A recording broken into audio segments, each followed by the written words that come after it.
Pozdrav youtuberi, dobrodošli u novu epizodu Egi Drifta. Danas nam je napokon stiglo sve što smo čekali preko 3 tjedna. Puškica za popravak navoja, ovo sam naručio iz Amerike.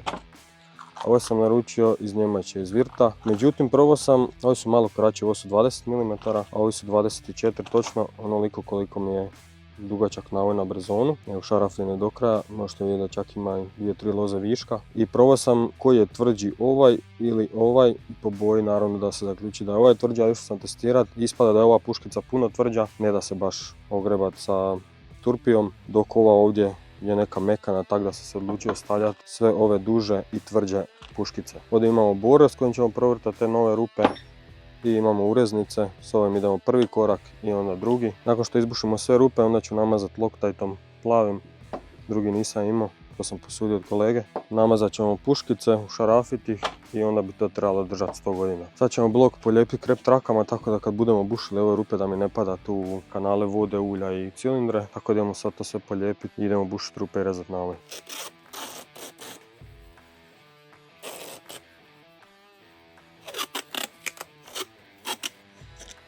Tako, sve je zamaskirano, moram još samo ovu vodilicu izvaditi i možemo bušiti.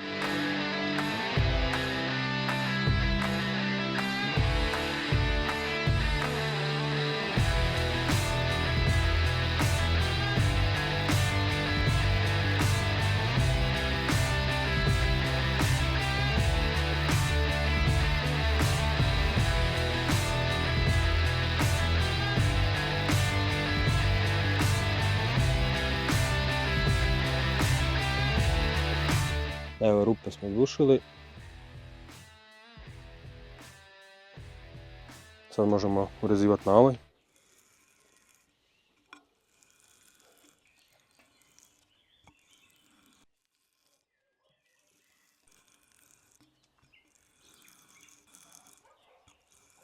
Malo nam se youtuberi uhvatio mrak, ali moramo ovo ubaciti danas, zato što ovom Loctitu treba jedno 24 sata da se stegne, pa ćemo fino ubaciti danas te košuljice. Ostaje da se stegne i sutra nastavljamo. Sad probamo staviti puškicu zajedno sa Brezonom. Izmjerimo koliko strši van. 87, tvornički 86 izlaze van. Tako da je to ok. Sad ih lijepo možemo ugraditi.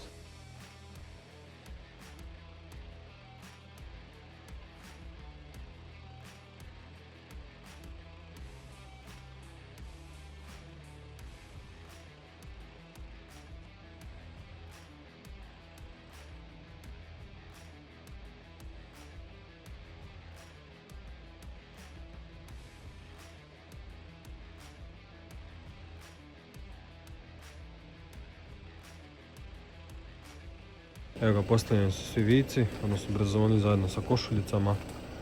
Čekamo da se stegne, tako da ujutro nastavljamo sa poslom. Gledajte koji sam si setup napravio da mi svijetli tu da mogu raditi. Ništa nas ne sprečava, da. Vidimo se ujutro.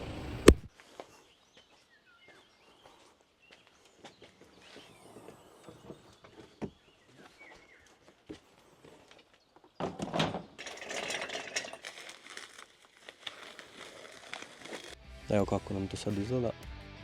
Steglo sam, mislim mogao sam ja jučer nastaviti raditi, već nakon sat vremena se ovaj Loctit stegne na nekih 80%. Imamo ovdje dijagram kako se steže. Idemo sad počistiti jer mi je ovo sve prljavo sa papirom. Staviti brtvu, glavu i raditi dalje.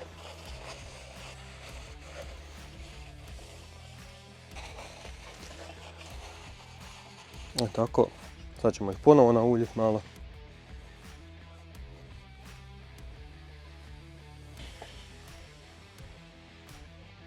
Kad nam je klip u gornjoj mrtvoj točci, imamo nekih 2,75 mm, a dok je u donjoj mrtvoj točci 85,6. Stavljamo Brezone nazad.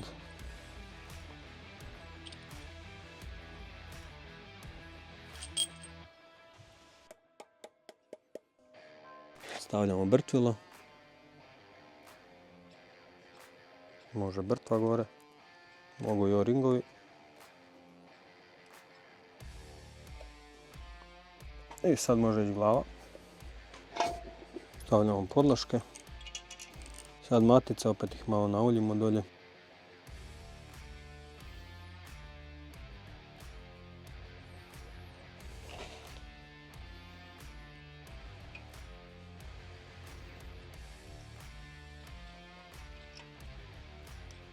I sad već klasika, znate napamet vjerojatno koji ja. Stežem u glavu, 3 ruke, odnosno 3 kruga, 25, 50 i 75, odnosno 34, 68 i 101 Nm. Drugi krug i zadnji krug.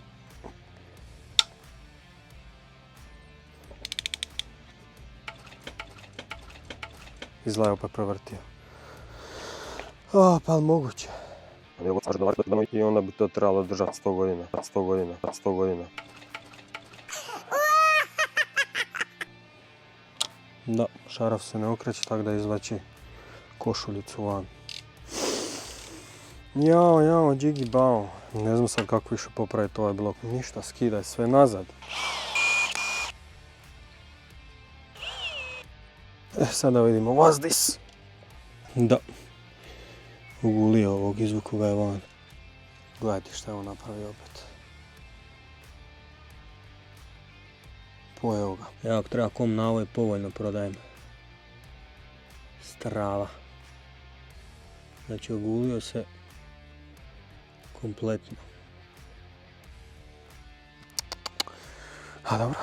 Morat ću ga izvrtati onda na 14-icu, onda napraviti ponovo na ovoj, mislim da imam dovoljno mesa, to je bar se nadam. I reći tokaru da mi napravi ovakvu puškicu, M10 unutarnja i M14 vanjska. Eto, moji tuberi opet sranje, tako da ne mogu sad opet nastaviti dalje, dok mi to tokar ne riješi, ili ako on ima neku pametniju soluciju, vidit ćemo. Uglavnom, to je to za ovaj video, vidimo se u narednom.